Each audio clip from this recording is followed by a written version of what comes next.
Good morning, I'm Lindsay Janison for Dana Perez. And I'm John Muller. We begin with that breaking news in Cleveland, where cheers broke out in the neighborhood where the women were rescued. It seems almost unbelievable. Missing for more than a decade and then found not far from where they were last seen.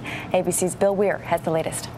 The posters have been part of Cleveland's landscape for a decade. The weathered or tattered ones replaced again and again by families who refuse to give up, who refuse to stop praying for a moment like this. Help me, I'm Amanda Berry.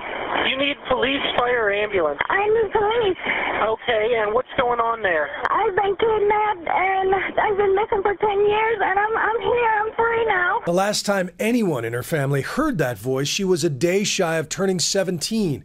Called her sister to say she was catching a ride home from her job at Burger King, and then she vanished. That was the last I ever heard from her, not an answer after that. She is 27 years old and free, thanks in part to police who got an ovation on this Cleveland street, and thanks in large part to a passing neighbor named Charles Ramsey. And they see this girl, and she just going nuts on the door, so we had to kick open the bottom. Luckily on that door was aluminum, it was cheap. And she climbed out with her daughter. That's right. He said Amanda escaped with her daughter. When these girls were abducted, that they went into this environment with a person or persons and probably were held against their will for a period of time, but then that world becomes their reality.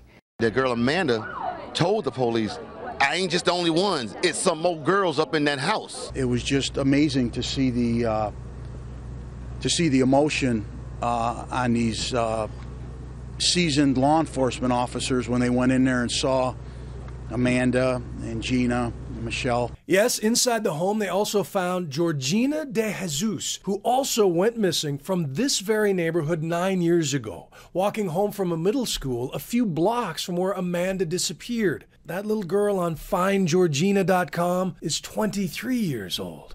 And they also found Michelle Knight, who went missing in 2000. We're in the process of evaluating their medical needs. They appear to be in fair condition at the moment. We love you, Amanda!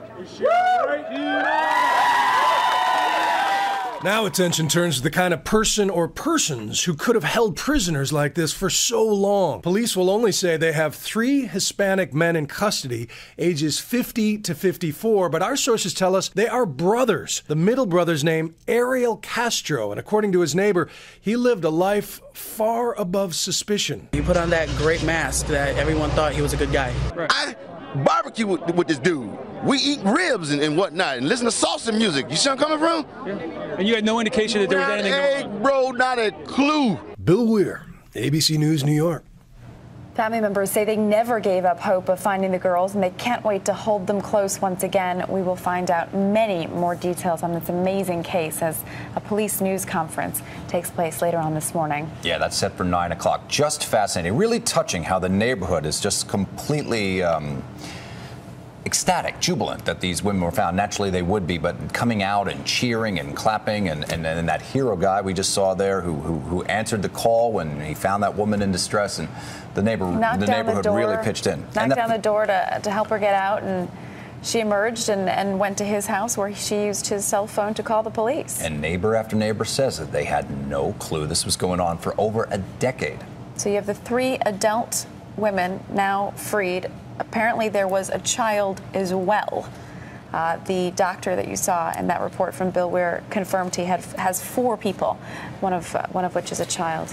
Looking forward to hearing the details as they come out, and we will, of course, bring them to you. Stay with ABC News and abcnews.com all day as the story unfolds. Later this half hour, we'll get more insight from ABC's Stephen Portnoy. He's been covering this case from Cleveland.